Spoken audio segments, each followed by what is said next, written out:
morning and welcome back everyone. So looking at some cartoons is a nice distraction, let's say early in the morning, and I know a lot of people actually, as soon as they grab their copies of the newspaper, they straight away go to the cartoons, the caricatures, because they really depict all the political or the regional issues in a very humorous way, and sometimes they really make you laugh out loud. So I believe that it's really great of the newspapers to be having those kind of caricatures, because I believe that people should definitely look for reasons to smile or reasons to laugh, because laughter indeed is the best medicine. And of course we know that you get to use a lot of muscles on the face as well, because we always have a beauty segment in the program, so we try to emphasize upon the lines of beauty as well, and you get to use so many of your facial muscles when you're smiling, and a lot more lesser when you would frown. So well, it's really good to smile, and if you really look for it around you, you would find plenty of reasons to make you smile.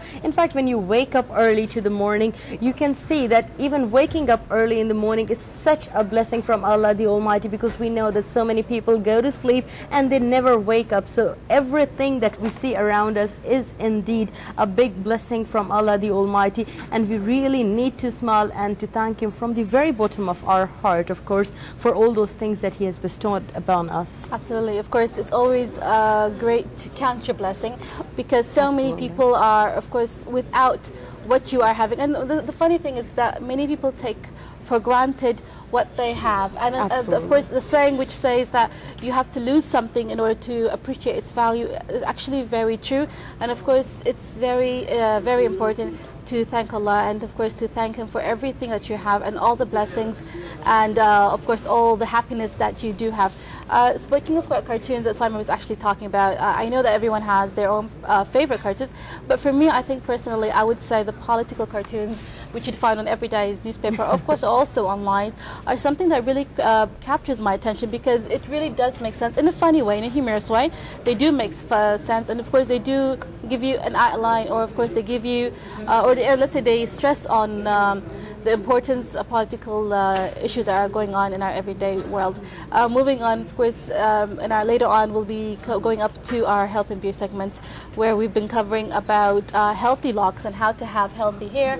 And of course, for today, we'll be looking about how to take care of your hair using natural oil. Of course, many people are so into the expensive treatments and everything, but the natural oils that you can find in your local supermarket and your local market are actually beneficial and very absolutely healthy. Diana, by the way, this is very true, because a lot of females opt for the more refined and expensive hair treatments at the salons, which are filled with chemicals. Yes. So of course, I mean, there are a lot of botanical treatments that they can even do at home, such as, actually I believe that a lot of treatments are done with gooseberry, which are very good for the hair, as well as the different kind of oils as well. Even if we talk about the Mediterranean region, we know that olive oil is a common commodity. Every household has it. If you would just, let's say, warm up some olive oil and apply that to your hair, that works miracles. And actually, knowing a lot of my friends who come from Philippines, I know that most of them like to apply mayonnaise to the hair,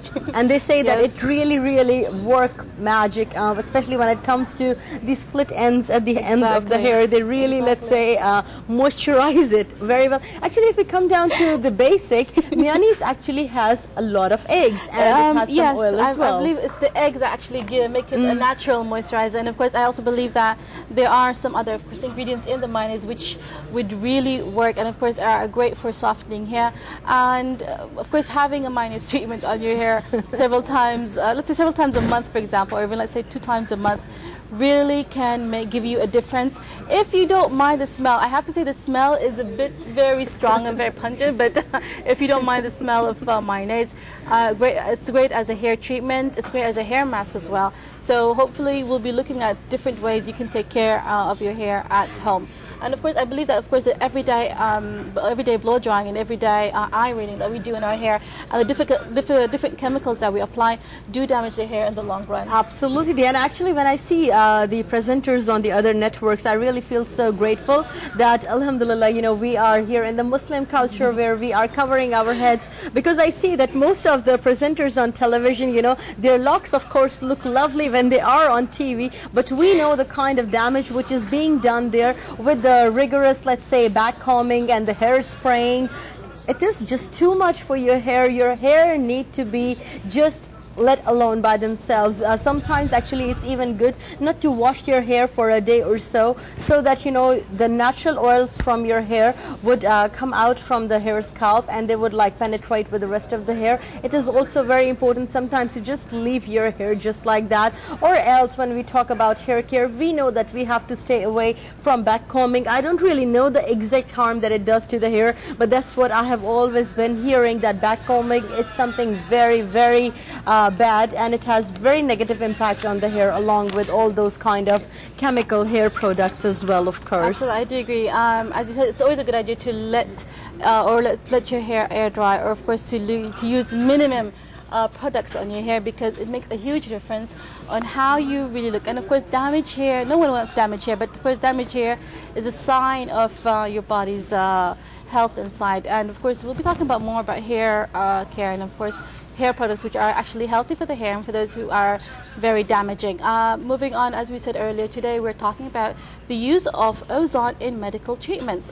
This is something that I have never heard of, and it's yet very interesting and very actually mind-boggling. But to help us discuss this more, we're actually going to be joined with our guest in Cairo, who's of course a professional in matters like this. We'd like to say, of course, good morning to Professor Mohammed Nabil Mawsouf, who is a professor of pain management and also the head of Ozone Therapy Unit, the NCI, and of course he's also the chairman of the Egyptian Ozone Society. I'd like to say good morning, sir, and thank you so much for joining us today. Thank you. Today we're talking about ozone as treatment, and I have to say I have never heard of something like this myself, and it's something new. But of course, so could you just give us a brief idea as an introduction to the topic, what is meant by using the ozone as a medical treatment, or let's say as some kind of therapy for that matter? Yeah, ozone is a type of complementary medicine, and at the same time it is one of the oxytherapy. Ozone basically is an oxygen, but instead of having two atoms in a molecule, it has 3 atoms. Ozone is well known as the ozone layer, but it was found that it has got a therapeutic modality since 140 years when it was started in Germany, and we use ozone generators for that purpose. That medical oxygen comes from one side, and the other side gets ozone, medical ozone, which is a combination of the triatomic oxygen, which is ozone, and the rest is oxygen. So it has got so many medical applications, and it's very safe modality. If you are going to speak about the medical applications, it runs in 3 main lines, 3 main indications. First, for non-patients. And for non-patients, it was used to enhance the and stimulate the athletes more and more, and it is not banned. So it is a very nice, vitalistic for the athletes. The second point, for non-patients, it can be used for beauty. This means lipolysis, decrease weight or control the weight in certain obese areas. And the third type, it can be used for everyone who is exhausted, for businessmen, that it is revitalistic and it stimulates the body naturally by increasing the oxygen in the cells and in the body. So this is the first main indication, which is non-patients. The second indication, it is for prevention. And for example, if somebody has got a history of diabetes, family history of diabetes, or for example, coronary insufficiency, if he receives ozone on a regular basis, the possibility of having these diseases is less.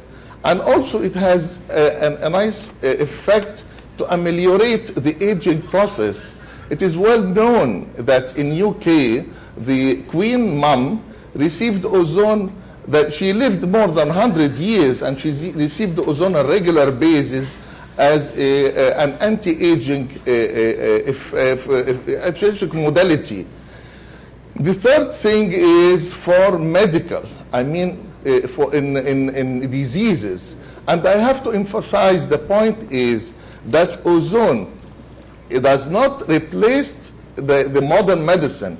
It adds to the modern medicine. It is a complementary medicine, complementary but very effective, and it helps but do not replace the modern medicine.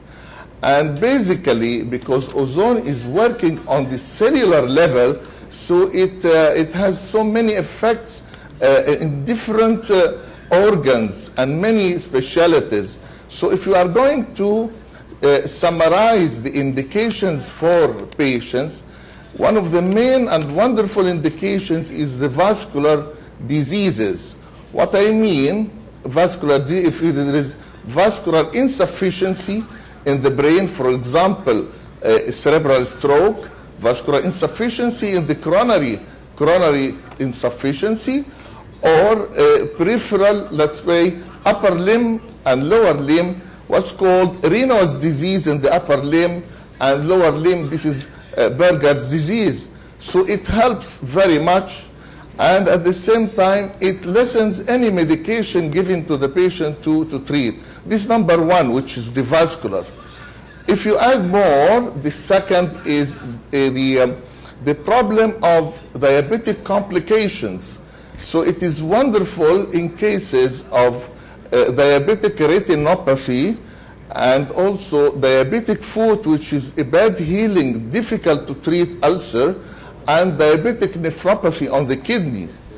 If we move on, it helps also in some rheumatic cases, rheumatic diseases, and disc prolapses. So it is wonderful in this respect as well, and it helps by minimizing the pains, by minimizing the inflammation, and so on. There are so many other indications as a complementary. One of the main indications, which was very interesting to me because it's a wide spread problem, which is hepatitis. And I mean hepatitis C, viral disease of the liver.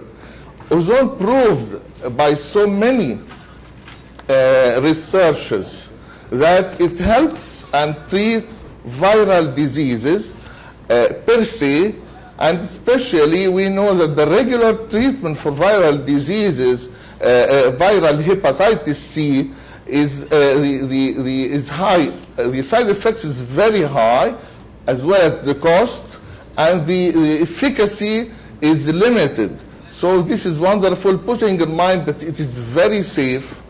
One more indication, which is recent burns. It is also excellent in recent burns. So it gives very nice results. And in addition, it's helpful also in bronchial asthma and in diabetes also per se. One more point I'd like to emphasize: if somebody has got diabetes or hypertension, for example, and he receives ozone, this will not omit his medication, but at least it can minimize the indication, the medication. And instead of having 2-3 tablets, he can have 1 tablet a day, for example. Sir, what I would like to ask you... So this is just to give an idea. Right, sir. Yeah. Now, sir, allow me to ask you this, to simplify the whole thing for me and Diana, as well as for our viewers. Tell us about the diseases that the ozone therapy or treatment cannot treat, because the things that you have mentioned, I believe it covers a big array of all different kind of medical conditions or complications, actually. Oh, yeah. Yes. First, ozone does not treat any genetic disease. does not treat any chromosomal disease, and also there is a contraindication for ozone. Ozone can never be given in a thyrotoxicosis patient. This is the hyperfunction of the thyroid, and also can never be given in cases what's called phavism, which is genetic disorder of the enzymes. And all what I've mentioned, ozone is not used alone. It's always used in combination with the regular modalities, so it is not magic.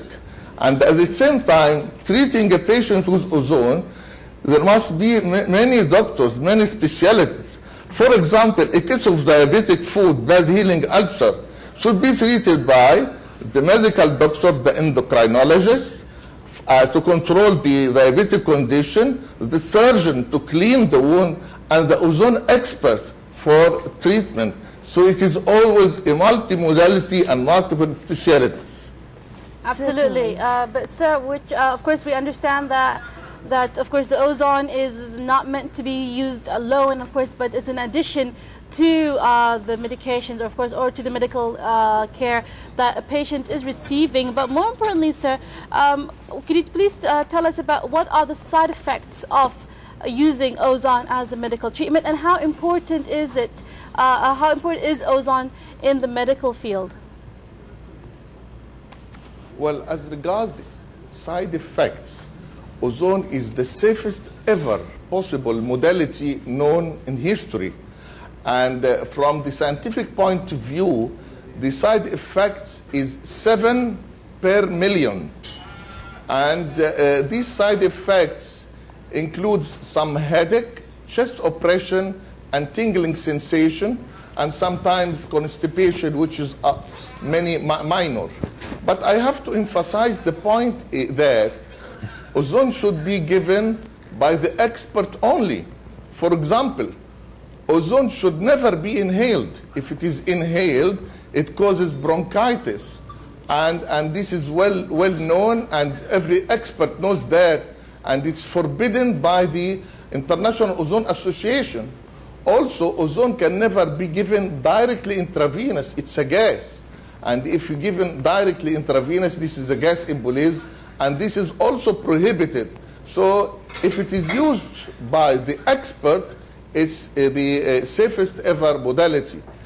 But I have to emphasize a certain point also. We have to differentiate between medical ozone and industrial ozone, because sometimes people mix between them. Medical ozone is a very low concentration, and it is used in medical oxygen. Industrial ozone, this is used for sterilizing water, drinking water, and also treating the sewage and sterilizing the air of the theater operating rooms. This is completely different than the medical ozone, so we have to differentiate between both of them. Of course, I do agree about that, sir, and we have understood the importance of the ozone using as a treatment. But sir, of course, you mentioned that also that it cannot be, let's say, used to treat all kind of diseases. And of course, you also mentioned that so many people have actually found it to be very beneficial to them. More importantly, sir, I mean, how far can we use ozone when it comes to treating, or when it comes to, let's say, healing a patient in the more serious diseases? For example, let's say, such as coronary heart diseases, or of course other types of diseases which are very life-threatening. And of course, what difference could it make to the patient once the use of ozone in the medical treatment has been, of course, stabilized?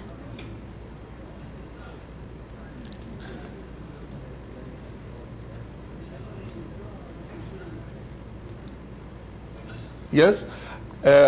Will you please repeat the last sentence, please? Absolutely, sir. Of course, I was just saying that you have actually established the importance of using ozone in medical treatment.